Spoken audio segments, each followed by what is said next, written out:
Hello, good afternoon to everyone, and welcome to the CTO Career Path Myths and Facts. And hope everybody had a wonderful lunch, and I bet this session is going to be more awesome than the lunch you had.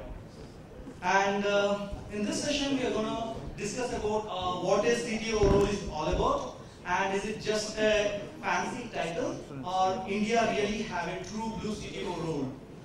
And from there, like we're gonna do, if you're a techie, how does you take the, what does it take to shape your career into a true CTO role? So with that, I request TV to come on the desk and chair this session.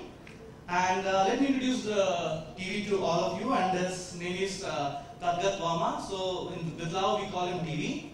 And he's very passionate about people and products. And Tathagat is the founder and CEO of Thought Leadership, a premier knowledge and learning-based consulting firm. Prior to Thought Leadership, TV was VP Strategic Process Innovations and HR at 24-Bar Innovation Lab, and Senior Director Business Partner Business Operations at Yahoo. With that, I'm handing over the session to TV. Thanks, thank you.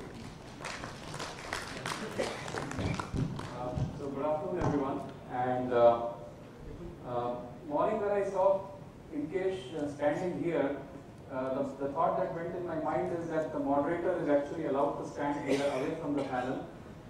And it was almost like, yeah, I'm not part of these guys, you know, I'm just going to stand here. But when I came after lunch, I realized that the moderator is going to sit here. So I'm going to be a part of this as well. But that's just the process change, I guess, that has happened now. But I'll start from here and then I'll go over there.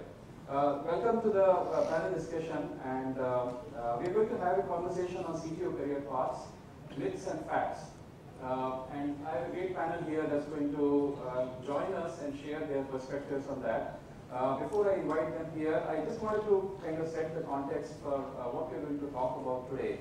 I think we're going to have 2 or 3 high-level areas of discussion. And I'm sure we will also have the floor open up for conversations after that. One of the things that we would like to understand from this panel, based on their very deep experience from running the businesses, running the products and systems, is the CTO role all about a technologist role? Or we hear about building products, we hear about people doing architecturing, we hear about people building technology. What is that? It seems like some fuzzy kind of a thing. I even read long back a definition that said the CTO is really the person who understands the economics of technology, which is a very radical departure from anything else. That the person does not even have to be a tech stack person. That person has to be in a position to drive the conversations around economics of technology. So we'll try to put it to test and understand from our August panel as to what do they think about it, how much of that is technology, how much of that is economics, how much of that is business, and how much of that is customer. So that's one question that we would like to talk about. The second question is all about the context of India. Now, as much as we love or hate the fact that it seems to be a very jingoistic way of looking at things, that hey, we should really look at made from India. If you are a part of an MNC, you are talking about the global products and so on. The reality of today is that we have a lot of businesses that operate in the Indian geography, even if they are not a startup. So MNCs have a great a suite of products. What is the role of a CTO? What is the relevance of a CTO in the context of multinational companies, where they are a part of the large organization, they are building products and offering them all over the world? What does the CTO of the India Center really do? What are some of the key responsibilities for them? What are some of the key challenges for them in terms of building the culture, in terms of hiring the people, in terms of building the tech stack, and so on and so forth? So that's the second part of the question that we would like to understand. And the third part is going by the fact that the first part and the second part, we need a role like that, we need a role like that in India. How do you go about building a role like that? How do you go about hiring people for that role? Is it available in the market? Do we have a limited gene pool, or we have enough abundant supply of that? Or do we actually have to go about grooming some of these people, internally or externally? So these are some of the questions, once again, that will be interesting for us to understand that. So what I'm going to do now is I'm going to invite my 4 panelists here, and And then I will read out about their own bio and have the conversation with them. We'll shoot the brief for a while before we get started there. But I would like to request Sunila to be join me. Sunila is VP of Technology at Broadbridge. She has come from Hyderabad. Let's give her a big hand. We have Narayan, who's Principal Engineer at Cisco, has come from Outer Ring Road. We talked about earlier in the morning Whitefield being away from Bangalore, so just pulling that.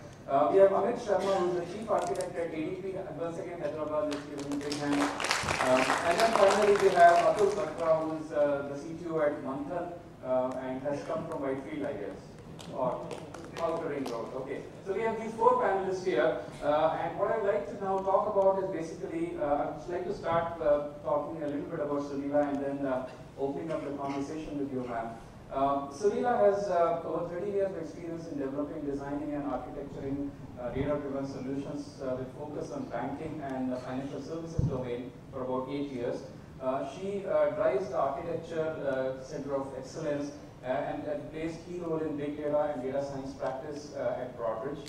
Her key roles have been solutions architect, technical leader, big data evangelist and mentor. Prior to Broadbridge, she has been with Hexaware, Cognizant, Oracle, and Royal Bank of Scotland in various technical roles. Welcome to the panel discussion, Sunila. My question to you is, as someone who has built the career starting with as a techie from large service and product companies, to an architect with financial services, how was the transition to a VP of tech, starting as a techie, your journey there, and what challenges did you face in your career growth? Surely. So good afternoon, and it's a pleasure being here. Thanks for the opportunity to speak to all of you. Thanks, Davey. So to start with, I think this is a very interesting question and very close to my heart on what he asked. So I'll answer this thing in two parts. First, let me talk a little about myself in this context, so that it will set the context on what I'm speaking next. So technology has been my passion. I mean, I've been a technologist from the day one of my career. Solving problems has been my way of working. So every time we all know that in technology field, new technologies come in very often. And one of the things which intrigues me all the time is a new entrant in the tech stack, right? I mean, what do I do? You know, how do I understand this? How do I apply this back? What does it mean to my organization? What does it mean to me? What does it mean to my solution, right? So I'll tell you a small story which happened way back in 2011. So we as Broadbridge were looking at some of the platforms we had. We were moving them to big data platforms. And one of the new tech stack which came in the market was Greenplum. Some of you must have heard about it. It's a big data tech stack. It relates to handling big data storage and processing time problems. More of a data warehouse kind of solution. And we were struggling very badly. I mean, I would go to almost every conference possible, sit down as a participant, ask hundreds of questions, find out if there are any Greenplum experts, call them over, can you train us? You know what, we might just have this opportunity. And we figured out some way, okay? And then it so happened that exactly after 11 months, it's exactly after 13 months, I can say, I was speaking at one of the conferences, which was happening in Hyderabad. And I spoke about one of my books, my first publication, and I did my publication in Greenplum. And that was the first book I published. And that happens to be the first book ever. I mean, even the people who have been developing Greenplum, the pivotal labs, they have reviewed the book. So one of the guys from the audience came out to me and asked me, so I thought you met me about a year ago and said you wanted somebody to train you. And now you're telling me you wrote a book? Is what he asked me. I think it's all about passion, in my opinion. And all of us are here, sitting in this room and panel, and we've seen growth in careers because, in my opinion, it's pure passion. It's demonstration of passion.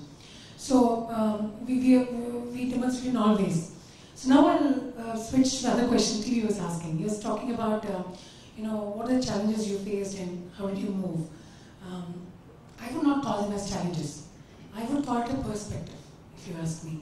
I mean, last night I was an architect. Today morning I'm a vice president technology, right? It's a perspective.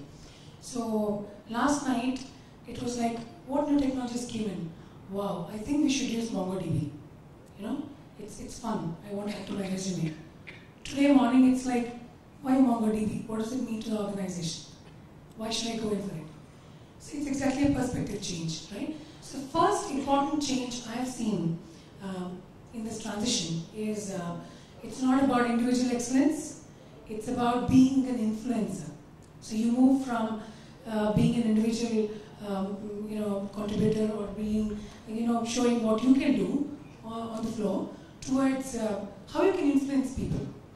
Right? It's the first big change which came in. And by the way, it's not been easy at all. It's been a very, very tough thing because I stumbled over, I fell down, I had to get up, clean my wounds, walk again, right? These things are not taught. These things are learned on the job. The second important thing is, like I said, I was a technologist, and what was important for me was how many new tech stacks did I use in my life? 1, 2, 3, 101, I'm on 131 today, right? I've introduced, I've given value. And now it comes down to, okay, I've got so many products, so I'm proposing a technology. What does it mean to the organization? Why should I pick up? Can I put it on the roadmap? What does it mean? So, can I have my group excel in rationalizing it? So I've got 15 products today. My revenue strategy is this way. So, can I give an appropriate solution versus the best solution? What is appropriate solution versus best solution? That's a bigger change, right? Second part was this. The third part was I could throw tantrums, right? When I was an architect, the infrastructure guy, the guy doesn't, he doesn't help me out. The BA team doesn't give me requirements. I could just throw tantrums everywhere. But today, my responsibility is how do we excel as a group? So when I say a product solution is what we're delivering, we're talking about business analysis group, we're talking about infrastructure group, we're talking about QA group, and I better work with them well. Any tantrum would thrown on me back, right? On my face, the slap comes back, right? So that's a very big change. The fourth thing that really made a lot of difference in the new role that I moved to was how do we create market influence? For example, it's not about you doing in your group and trying to operate in a small group and say, yeah, we've done it the best, right? How did Broadbridge do it, the best? Broadbridge India do it the best. Can I go and talk in a forum and say, what unique thing we have done is, what is it required to do that? By the way, you require a different skill. You should be able to abstract a technology to different people in different level, and that nobody can teach you. And you've got to learn it yourself. So TV, I just wanted to summarize top 4. I had there many more, I'm sure, that I have to tell you, but in summary, these 4 things are, I think, they've been different perspectives. Thanks, Sunila. We'll come back to some of them. Thank you. I would like to now introduce Narayan, who comes from Cisco, and he has a very rich and deep experience in the technology part of business. Has over 20 years experience in software development, out of which 6+ has been on agile Scrum methodologies with exposure to DevOps. So he has been very active in the whole creation part of the software as well. And his technical contributions open a range of cultures from startups, more than 5 years in a startup, to large technology companies. And prior to Cisco, he has worked at companies such as Tata Elxsi, IBM, Hughes, Ishoni, Infinera, and Dell, both in US and in India. He has core technical expertise in assurance and analytics for cloud computing and network and embedded systems management environment, and is currently driving assurance and analytics for Cisco's cloud-based voice and video collaboration services. My question to you would be, Narayan, you spent a substantial part of your career starting 2001 in Bangalore with a lot of high-tech companies, and you are doing a lot of work which has a lot of leading-edge kind of a thing in terms of a global technology shape, and working with a large technology company that is there. Do you believe there is a glass ceiling for techies in India who wish to pursue advanced technical career? And staying back in India, did that limit your own exposure opportunities and your ability to make an impact, as you talked about, as Sunila talked about, the influence part of that, especially to the customer facing, because in a B2B kind of a context, when we don't have exposure, we hear a lot, one of those systems we make, they cost $500,000, but we don't get to use them because they are not B2C. Did that have an impact on your ability to be influential as an architect, as a technologist there?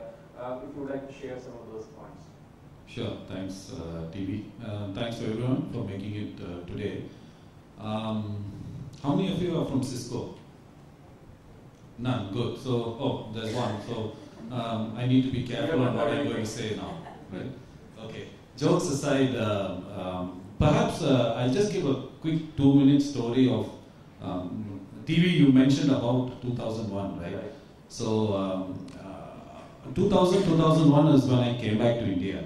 Right? I had about 7-8 years experience then. I was a core techie in the US, came back, and I had a very hard time finding a job, right? Because the jobs that were available at that time were not for techies. You had to be a project manager, program manager, project lead, something with a manager in the title, right? And that got me thinking, did I do a wrong thing in coming back? Is there a technical career possible in India? And the answer that came to me was startups. So that's how I ventured into startups and remained there for about 5 to 6 years, right? And I had a great opportunity to work with, among the leading fathers of the industry, especially in Infinera, right? A core technology company. It was during that time when I felt that yes, all this technical know-how and power was good, but what does it take to actually build a team, right? Do I have it in me, or can I learn from someone how to build a team? And that's when I got the opportunity in Dell, where they were setting up the Dell server engineering in India. And I joined as their first architect. And part of my charter was to build a team. So over the 6-year period that I was there, the opportunity was given to build a fairly significantly sized team and to grow the team to participate in CTO functions as well. Right? Thereafter, I moved to Cisco for a different experience, and it's the same emphasis which is happening in Cisco today. Right? So to answer your question, is there a glass ceiling in India? My answer is it depends. Okay, it's a politically convenient answer, but that's why I started off with that. It depends, and the reason why it depends is the following, right? The company that you join. So, question for yourselves actually is, what is the purpose of the company that you have joined in India? Is it purely from a cost center perspective, or are they evolving from a cost center to do something of greater value add, right? Because we're talking of a CTO role, of a fellow role, of a DE role, and so on, right? Those are very senior technical functions. So they need to be aligned with what the organization is doing here in India, right? You cannot operate in a vacuum. Just sit as a single guy here trying to do something. It's very hard. It doesn't work that way, right? So what is the charter, right, of that? And it also requires a top-down push or vision. You can't just join and say, I want to be CTO and start shouting, something sitting in a vacuum, right? There needs to be a coordinated effort to build it up. So that's the first part of it depends, right? The next part is, yes, suppose it's a company that's trying to build value in India. A senior technical leadership role is not just about technology. It's also about influencing business outcomes by leveraging new technology or adoption of technology in particular ways, right? For that, to influence, to have such an influence in the company, you need to have credibility, right? So a lot of us are very anxious about getting into roles with titles, right? But the question back to ourselves is, have we proven ourselves? Do we have sufficient credibility with the business leadership in execution, in delivery, in innovating, not rocket science, innovating to solve current business problems before we evolve to see, forward-looking thought leadership, right? That is also a critical aspect, right? The third one is actually about you. About me, about anybody else who aspires towards that role. Do we have what it takes, the staying power to go through this entire process where we prove our credibility, we innovate incrementally, showcase thought leadership for the now, work with business leaders and so on, develop the sphere of influence while staying abreast with technology. It's not just technology alone. There's a lot of things that come outside of that. Do you have somebody, in the US or wherever your headquarters is, a set of people who listen to you, right? They're not going to listen to you for free. It's based off the credibility that you build. So the glass ceiling is there, but it's yours to shatter, right? And the second part is the challenges and how one would go about, right? I mean, some of it is, given that a lot of us work for multinational organizations, to influence business leaders in the headquarters, you got to have face time, right? You got to develop the relationships. You got to showcase that what you're talking about has relevance to current business problems before you start giving futuristic stuff, right? It's easy to talk, a lot of rocket science, but business leaders are driven by what do we do now, right? And then they will listen to you as to, yes, what you're saying makes sense for the future going ahead. It takes time. And a lot of it is credibility building. It doesn't come just by talking pure technology. You have to mix, stuff like what IPL teaches you in the course with your technology vision and marry both of them together so that you positively influence business outcomes. That's how I would summarize. Thanks. No, I think that's also, so he didn't get paid for the commercial plug for IPL. That's just Narayan S point of view. I am the faculty at IPL, so a disclaimer, just wanted to put it here. No, I think that's great, and it's not every day that we hear on the importance of influence, soft skills like influence and being able to build a credibility coming from a technologist. Many times we think that, hey, I know my tech stack and that's enough for me to do that. So great, and we'll come back to you, Narayan. I want to now talk about another guest from Hyderabad, Amit Sharma. And Amit has a strong development background in Java and JE, has delivered several key product features and development teams. And among other things, he has developed solutions for enterprise integration of ADP's benefit services with vendors such as insurance carriers, solutions for spin-off, merger for ADP clients in major accounts, conceptualizing and designing solutions, and so on.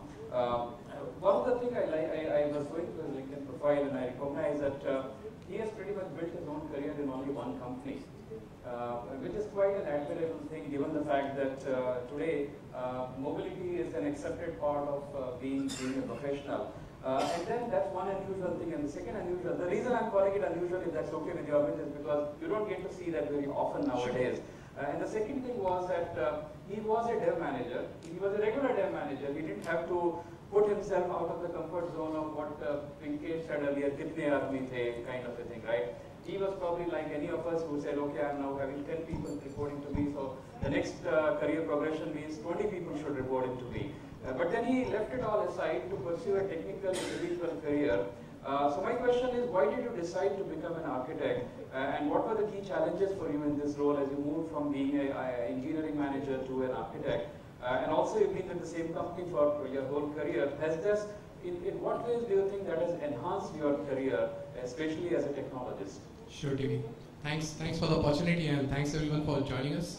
So to the question about how has it helped me to be in the organization for 15 plus years. Yeah, I joined ADP as a fresher. And it's like asking someone, how often have you changed your car? It doesn't matter how many cars you changed, but how many places you went, which matters. And the same thing, I'll draw that analogy to the roles you have played as against thinking in an organization. ADP that way is a very big organization. So I have been a dev manager like TV alluded to. I have also played the role of a technical architect. And lately I'm playing a data scientist role as well. So it's all about, and this reminds me of what Narayan said earlier today morning, that you have to retrain yourself if you're a part of that track. So we keep retraining, reinventing, and finding new avenues. Then it doesn't matter you're part of the same organization or not. So that is for those of you who think it might be a little on the flip side to be with the same organization. On the bright side, you don't have to, Narayan was talking about influencing, creating a credibility. think about how much credibility you build into the system if you stay put and successfully deliver things and make a platform for yourself. When next time you want to propose a new solution or a new experiment, it's already taken care of in terms of risks. And this guy has done it. We know it. So you have a lot of leadership buying that way, and that means a lot. And which is what I have a big advantage of in ADP, kind of an exit barrier also. As to his second question about dev manager, I have some of my manager friends here, and we know our dev managers are no less technical. I mean, our screening is almost 85, if not more, higher percentage of on the technical aptitude as much as leadership to become dev managers. So how difficult was it to convince your neighbors or your relatives or friend or girlfriend or wife or whosoever is your close dear that you know what, nobody's going to report to me? Is that okay with you guys? And a great question, people manager. There is a lot of glam quotient to it. We will all agree. There is nothing like everyone saying hello in a way of thinking that this guy owns my career, and suddenly you let go of it. Not an easy decision by any means. So, but at the same time, I think what Sunila talked about, passion, there has to be what I call the kida. The urge to follow what you want to do. I as a dev manager, I know that I had a team, I had a dev QA, and it was easy for me. I had only one goal, to deliver on time with quality. I think most of the dev managers do that. And if something went wrong, I would always blame the architect. He didn't do it properly. The dev guys didn't do it properly. QA maybe didn't do their job properly. As an architect, it's even tougher because now my neck is on the block. I don't get the choice to say, go ask some architect. Because they have come to ask me, I have to find the answer. So not only losing my folks, but also taking the risk of actually owning up decisions that we make, technical or product roadmap, can be quite intriguing. But again, like I said, passion to focus on what makes you happy, like technology, product roadmap, and that's what primarily led me to get into the technical shoes. And it was not a difficult transition that way. And like I said, there are so many things you can do as an architect. 10 years back, today we are talking about a CTO career path, whether it's feasible or not. There's a glass ceiling to it or not. I'm sure being a lead architect 10 years back would have been the happening topic. And today we take it for granted. It's possible out of India. So I play the lead architect role for both product development team in Workforce now, which is one of our products, and also the analytics team on the data science lab. So really speaking, it's a big responsibility. 10 years back, it would not have been that imaginable as it seems possible now. So I believe along similar lines, we push the bar, take the business fold into purview, and CTO is definitely a doable thing. If product management come to India, why not a CTO role? So hope that answers. Okay, thanks Amit. We'll come back to you a little bit while. So fourth speaker, Atul, and thanks for waiting for your turn. Atul is the CTO for Manthan Systems and has been where he's focused on driving the latest innovations in advanced analytics, cloud, big data, mobile and social, including how they're coming together to create the perfect storm for both retail and CPG businesses and consumers alike. And of course, his products solutions are used by businesses in over 20 countries to gain sustainable competitive advantage. And Manthan has been raised number 6 in the category of top vendor. So that's a great success story of something that's kind of happening in our neighborhood kind of stuff there. And Atul's product career has spanned over across analytics, enterprise software, middleware, consumer internet, search, as well as enterprise mobility. Prior to Manthan, Atul had various leadership roles at Yahoo, Good Technology, Motorola, Sun Microsystems, iPlanet, and advised other startups in the valley. So my question to you is, Atul, you've been a CTO. You've heard also a lot of the folks from the MNC context, our colleagues on the panel, and how their own journey has been interesting. You are actually now playing the role of a CTO, which is like not a cost center in that sense. If there was any such commercial consideration that might be there, it's literally your neck is on the block, if I have to quote Amit, in that sense, because you're the one who's making the call on what tech stack to use or what technologies. And obviously there must be a number of moving parts behind the decision there.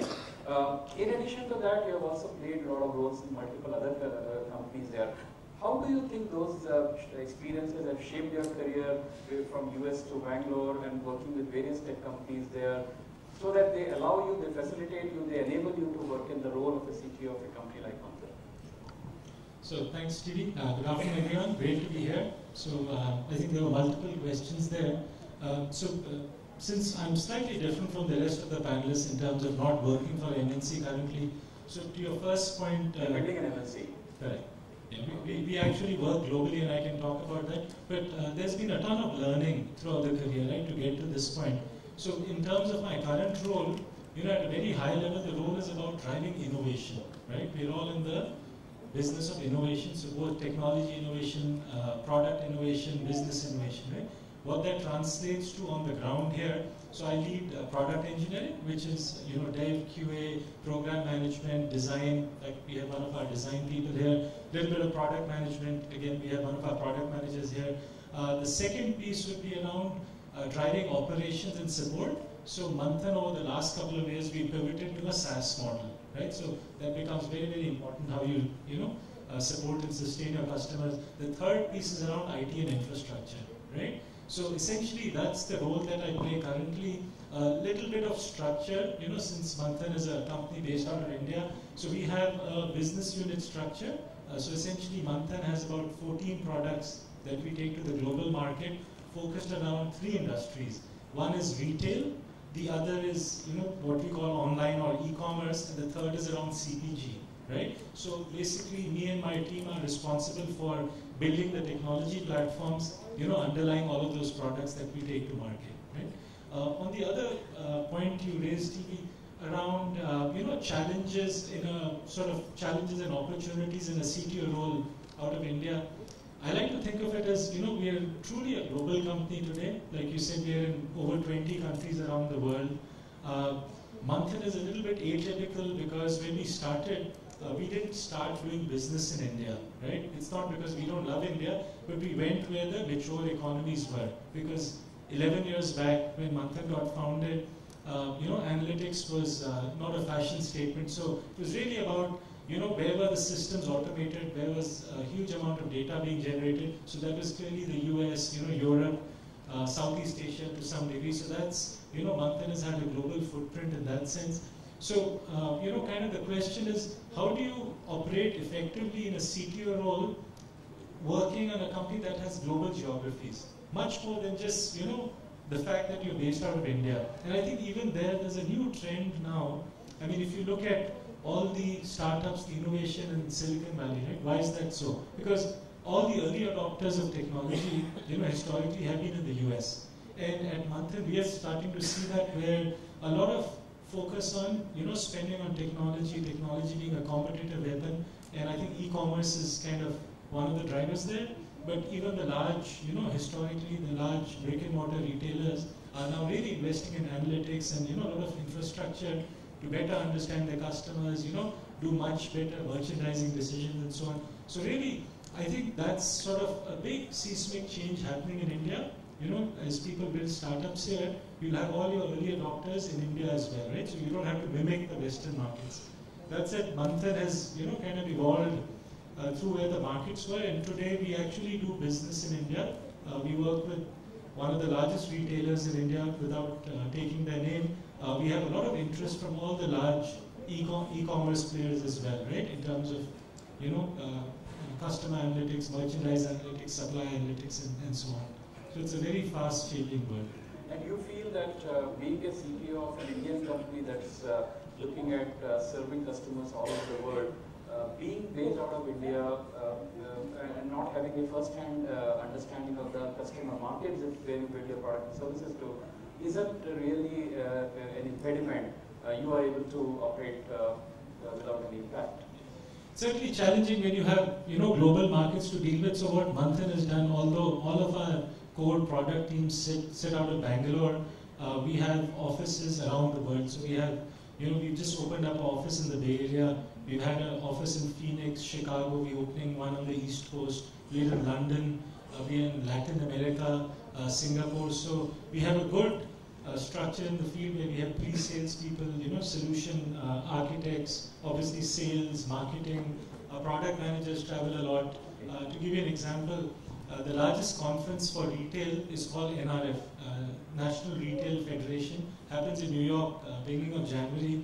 This year about 30 of us went from Bangalore, right? So the founder, CEO Atul, he really makes a huge investment in taking the, the senior team. That the company is actually committed to putting in additional efforts to bridge the gap between the perceived gap, let me not judge that, perceived gap between the customers and the creators of the product, and see how we can bridge that gap there. Okay. So we'll come back to you in a moment there, but Sunila, I would like to segue onto that thought.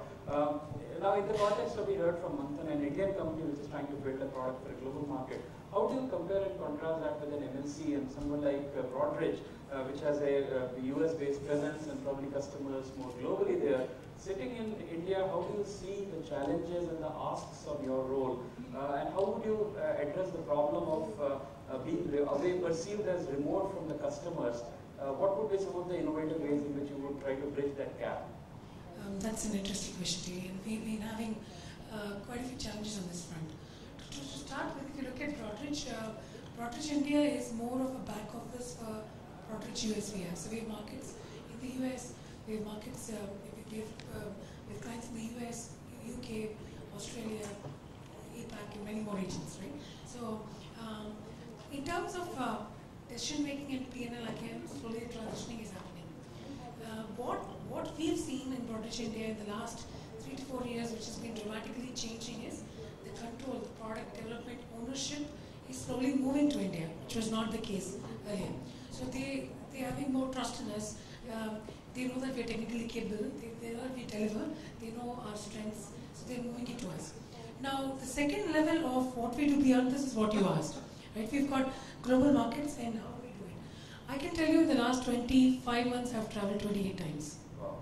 So that's a simple example of. So that's also the people who want to pursue a career that there is a personal expectation. Absolutely. They should be willing to actually To put do it that. little on the back burner and say, hey, that's a career I want to pursue, right? Very much, very much. And in fact, it's got two parts, Stevie. One is you being there, having a seat on the table and talk to them and talk at that level and do whatever. We are anyway good executors. That's what they see us like. So you come back, do, and once you get the ownership and other challenges, you also bring in a little of scare or whatever closed natureness out there. How do you break that? Like USA talking about the FaceTime with our on-site folks, with our decision makers, our CTOs, other people, the global CTOs. It's very important. I would like to just take that question to Amit. You talked about credibility and other factors there. How do you think, like what Sunila talked about in terms of having FaceTime and regular thing, do you think that is required in your case, that's been the case there, that over and above your own credibility building activity, for example, you need to have the FaceTime, or is that some one-off kind of a thing in an industry? In the technology side, you are still shielded from the need to have to FaceTime as much as a product manager does, and there's a separate track to talk about how to get product management to India. So that will be very interesting contextual to the question you're asking. But in my perspective, TV, I have seen that yes, you have to be open to having overlap. It's all about leadership, is all about influencing, and influencing doesn't happen without communicating. So we have to have time to talk. And in my own experience, we started off with building certain capabilities in the product, for which initially we had to kind of convince the BU that this is the way to go. But it's only I would say the handover phase where this is required. Once you have established that you think through the business repercussions as much as the technology roadmap that you're setting, you will be on your own next time. That credibility goes a long way into helping take independent decisions, and slowly you are, as a CTO now, dealing with a different problem. The problem is, as an architect, people are actually jumping up and down with a new technology, saying that there's like a Solar or a Lucene, for example, of semantic search that we're trying to implement. And you just throw this problem to an architect, a bunch of them, and they'll all come back with all the latest Elasticsearch or whatever they can think of. But that's the kind of energy you need to understand and contain at the same time. So it's more of a decision making locally than global once you establish yourself. So is it a trade-off role in that sense in making some hard decisions that are going to have a long-term impact on the evolution of technology as far as the company is concerned? That's a very valid point. And a CTO in his or her capacity has to make sure the decision is prudent and long-term. And that's quite against their own DNA, by the way. They have grown as architects, technologists. They're supposed to have that impulse of jumping at any new technology. But they have to contain it, vet it with respect to the simplicity, extensibility, functional and both technical scalability in the long term. The speed of development, time to market also matters. All the product leadership,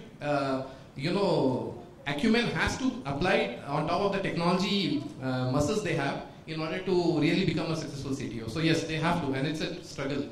I think it's mastered over a period of time. Thanks, Amit. Sure. Let me change the gears a little bit and come to Narayan. And one question that is coming nowadays is, of course, a lot of product companies and MNCs and startups that are growing now, there is a plethora of roles that have a CXO responsibility. So we start to see VP of engineering who has responsibility for the overall product development activities. You have a VP of product management who's probably going to give a shape to the vision that founders of the company might have, and so on. You have a chief architect role also in some cases, and then you have a CTO role as well. How do you see these 4 roles or 5 roles collaborating with each other? Are there overlaps? What would be your key differences that you have come across? And how does a CTO really go about making an impact with the peers at the table? Sure, thanks, TV. So, interesting question. Okay. If you look at senior technical talent, okay, leading up to CTO, that's one arm, and you have product management, then you have the execution arms, VP of engineering down, and so on, right? This is my perspective on what 3 or 4 of these things kind of mean, right? The VP of engineering really is more focused on the execution, the delivery, making sure the quality is right, the processes are in place, the resource planning, the prioritization, and so on. Right? If you look at the senior technical talent, typically they are the bridge between technology and business. So what do we mean by that? At various grades. We have principal engineers, distinguished engineers, fellows, then you have CTO, right? And their sphere of influence spans 1 or more business units, because a lot of larger companies tend to need to deliver solutions from products that span multiple business units, right? So part of their role is also within a BU and across BUs, right? Working with, of course, from a core technology perspective, but as you graduate higher, how do you connect the dots between these different BUs to deliver something valuable at the solution level? And is there some innovation which is possible beyond just the siloed view of my product at the overall solution level? So there are different levels of maturity there. Synthesizing it together. If you look at the CTO as a whole, yes, he probably, it would be nice if he had a very strong technical background in one area before evolving more. But really at that role, it is helping to connect the dots is one important perspective. Understanding where the business is today, help working with product management also to do a lot of the product portfolio planning related to technology, because technology is evolving.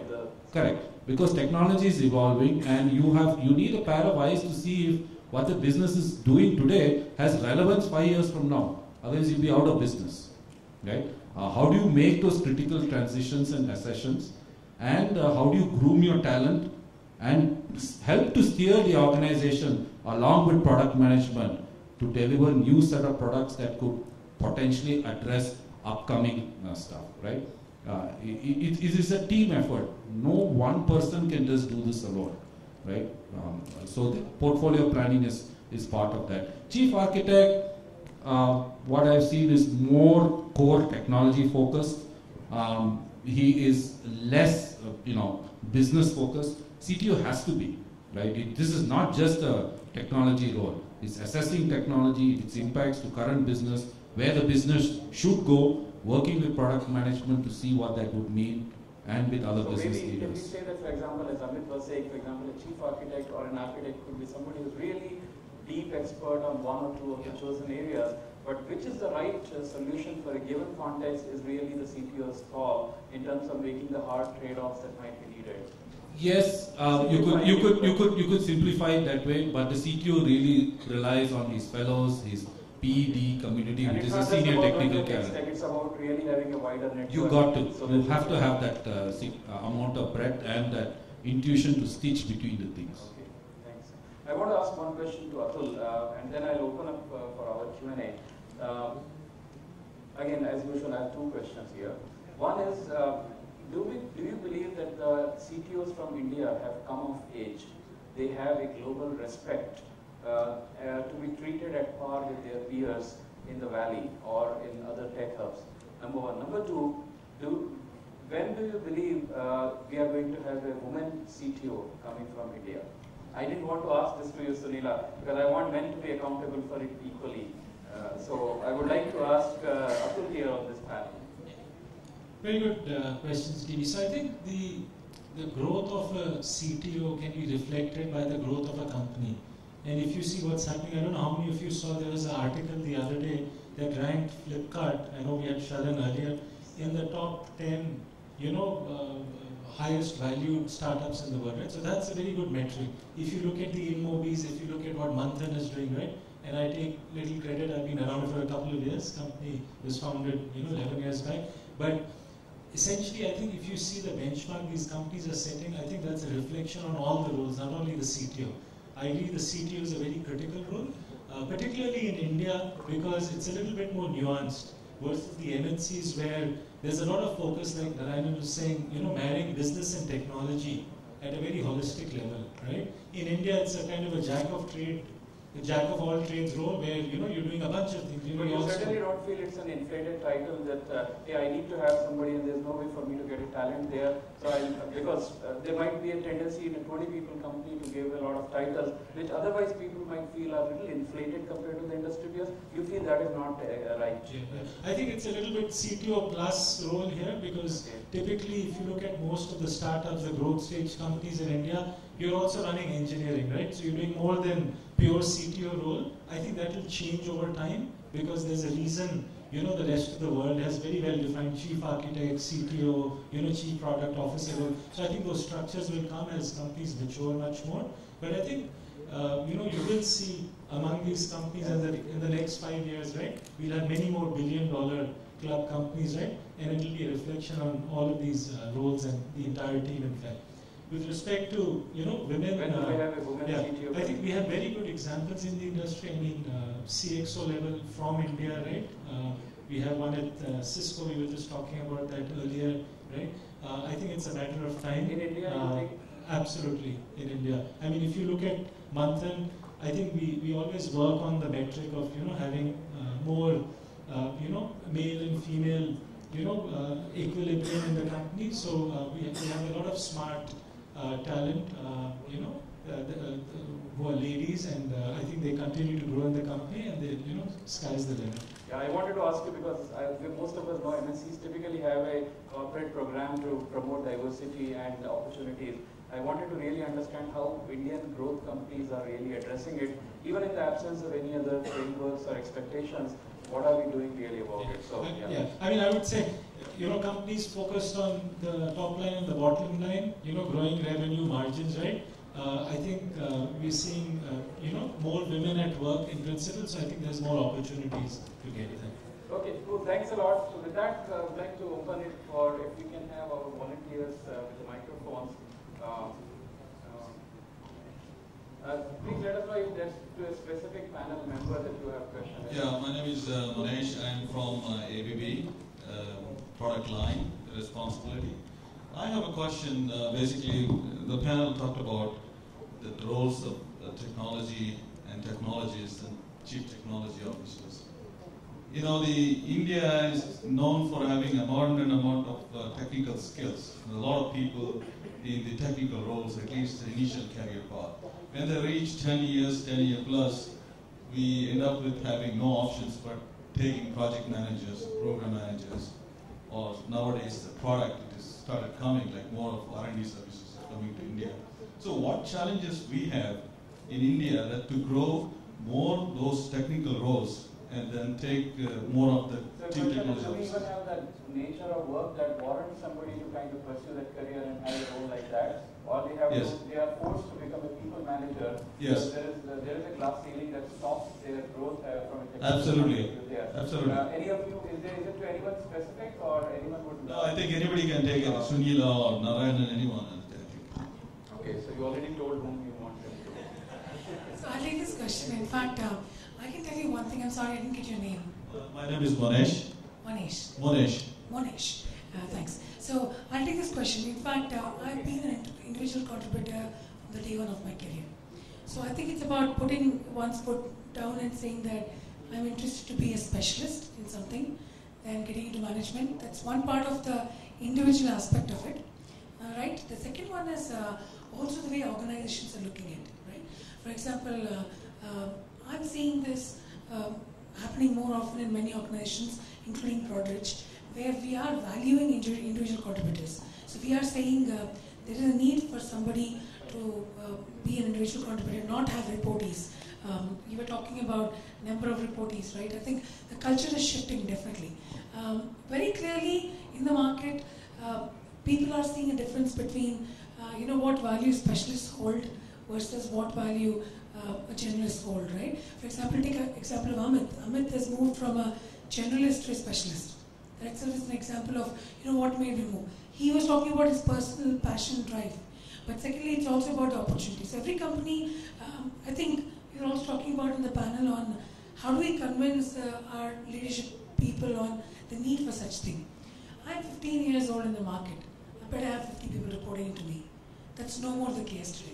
And I'm recruiting so many people, and I've got so many individual contributors whom I mentor today in Broadbridge. And they're all, skyrocketing towards chief architect roles and principal architect roles. And I personally see a lot of shift in the last 3 to 4 years. And they're also seeing when market goes down, there's also a saying, but quote unquote, are you able to dirty your hands? You're a manager, but can you dirty your hands, sit on the ground and code too? No, I don't think I need you. Right? Like Amit also said, 84% of the skill is again technical skill. So you're not talking about a pure manager reporting kind of a role here. We're talking about specialized skill too. And I see a drastic shift in the last few years.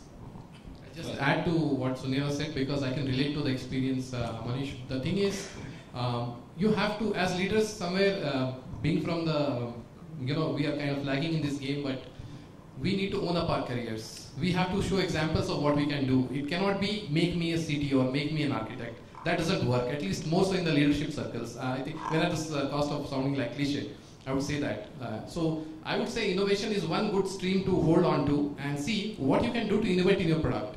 And if your organization is wanna be growing big kind of this every organization, I think that will really make you visible in the entire circles that this guy thinks like an architect or can put a value to the product on a technology side. There's no reason why one doesn't become a architect in the long run. Opportunity should strike, but it will. Organizations need more of these. They are architect hungry, I would say. I mean, there's no dearth of requirements. It's only about owning up our career. Thanks. I just wanted to add a few quick additional points, right? Is there work for senior technical talent in India? Absolutely yes, right? We are struggling to find people to fill those positions at this point of time, honestly speaking, right? The second thing is, I think as young individuals grow up, one important thing to remember is please don't outsource your career management to your manager, right? The world outsources to India, but we should stop outsourcing our career to somebody else. We better start owning it up ourselves, right? If you have the passion for technical leadership or whatever it is, then you need to pursue that. What are the key metrics for that? I think Atul mentioned that briefly. Patents is one. Innovation in current products, which you can actually demonstrably show. You got to show and tell. You can't just put up your hand and say, make me this or make me that now, right? So, and the last thing is, as part of the overall senior technical talent build and need in India, there is an equal responsibility to coach our managers, our directors, our VPs in India on what is a senior technical career role. How many of them actually understand the role of a CTO or a fellow or a DE? Creating a conversation That's with correct. the upper management. You got and to. leadership. You got to. If you are in the US, you understand that because an ecosystem is there. You want to create an ecosystem here, you need a support system here as well. You got to educate them, right? It's unfair to expect these roles here, and frankly, the leadership here may not have the right idea of what to do with these people, right? So there are multiple things put here. Do we need it? Absolutely. Thanks, Anand. I think we'll have just one question because we've run out of time. Since you've got us, we'll give it to you. And we'll have tea breaks, so they'll be around and you can ask them the questions. Before going to the next question, so can you please give your feedback, and your feedback is very important to us. Thank you. My name is Amar, and I'm from Undersolan. First question is, are we fair in telling that CTOs no more are just PUs supporting people, but they are business leaders in themselves in an organization? And second, fourth question is probably to one of the CTO or the VP engineering. Do you guys feel that whenever there's a new idea coming up, more so with the technical idea, a disclosure, or patent coming up, it's probably the responsibility of the CTO to kind of do a technical business development, nurture that idea, do some business evaluation So we have the innovation before part. passing it on to BU. Yeah. What do you guys feel about it? I'll address the second one to start with. Okay, I was talking about an introductory talk that it's no more about being enthusiastic about technology, right? So as a CTO, what's happening today is there are various aspects that are being considered. To start with, the knowledge of technology is one. The panel spoke about it on how much of expertise we have, and the CTO himself need not or herself need not hold the technical skill. They will have supporting architect groups or whatever. So that's fair enough. Part two is the CTO sits down and understands the revenue structure of the organization, right? So what makes this organization get money? The bottom line, the top line, understand what it means. The third one is what is the business direction that we're going in? So we are a product development company, we have a product roadmap, we have a product vision, and as a CTO, I would know that this is where I'm heading. So we were talking about the right solution, right, TV?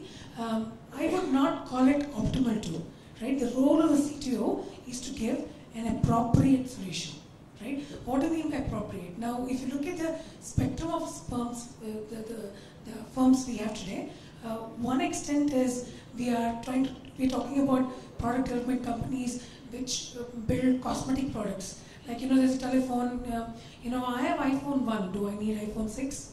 If I'm a user of basic necessities of, dialing a number and picking may not be. But I want to sound fab, I want to look smart, I want to, go around, fab kind of a thing, I definitely need one. So their target markets are different. The innovation on their side is a different kind of innovation we're talking about. The other spectrum, the other end of the spectrum, talks about reliability. So people buy products because they want to rely. Let's take example of Broadbridge itself. If I take one wealth management product today, how many clients will I have? I won't have millions. I'll have probably top 10 banks buying it. I target them. Why do they buy it from me? They buy it because I give them a reliable solution that they can count on and they can grow their business with, right? So we've got two, the entire spectrum, there are two ends to the spectrum. In my opinion, if you look at it, Broadbridge might fall somewhere away from the innovation, this kind of a cosmetic product, but towards the reliability, right? So at the end of the day, all of them need CTOs, but their roles are different in terms of the criteria against which they take a decision is definitely different, right? On why they take a particular decision. So I would define this as the ability to take appropriate decision, part one. Number two, it's just not business or revenue or technology evaluation. Understand what tech stack we have, rationalize it. Can I build Lego, like forward-looking solution like Amit was talking about and others were talking about. It's about, if you look at it at the end of the day, appropriate solution is what we're talking about here. It's not optimal. It's appropriate to the business. So in this spectrum when I'm talking about, the definition of appropriate will change. Thanks, Sunil. I think in the interest of time, I can see that next panel is already here. If that's okay with all of you, I'd like to kind of summarize and wrap it up here. I think we definitely heard from the common patterns here that A, CTO role is real. There are real value additions in terms of whether it's an MNC or whether we're talking about a startup here. Two, there is a high level of business relevance in terms of the technology decisions that are being made there, even more so in a P&L kind of a context, because we have a lot of that, and it doesn't get any less further in the context of an MNC there. We have to focus on a lot of technical and soft skills here. So I think these were some of the common traits that we heard from there. We want to just have a quick 15-second, one-line summary of your perspective there, starting with Atul. Okay, coming from a Manthan perspective, I'll say, we've talked a lot about product and technology.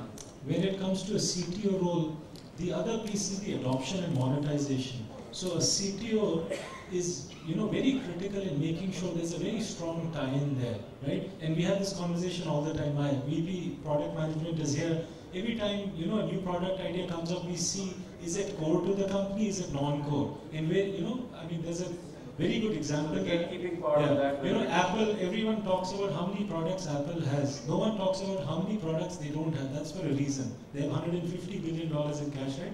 So, opportunity cost, and again, what is core is extremely critical to the company. Thanks. Yeah, I'll just repeat, don't outsource. Don't outsource your career to somebody else. To give outsource to the manager. That's right. Focus on the technical breadth that everybody knows, but the big part is the business acumen, other soft skills, and so on. So continue to deepen your technical expertise, but continue to you got to broaden it out. The T-shaped professional. So that you can connect the dots. Okay. Amit? Yeah, I'll just add to, you have to own up your career, but more importantly, use innovation as a good tool to showcase to yourself first, before even if you take it to the organization and others that, yes, I can, and subsequently, dream high and deliver better. I think CTO is a CXO, so obviously he has a stake in business. So he will think he or she will think about the business. He must, in the interest of their own careers as much as the organization. I've spoken about it, but a quick summary. So I spoke about the spectrum of firms. So wherever the organization falls in the spectrum, there's a CTO out there, and right balance between innovation and execution to give an appropriate solution is what I would say. Okay, with that I would like to close this panel discussion. Thanks a lot for being with us. Thank you. Thank you. Please give a big round of applause for the chair and the panelists. So that's a really good discussion. So with that, I request Arjun, the co-founder of the Sunila Labs, to come and give away the token of appreciation to our panel. Yeah, and Sunila from Broadbridge.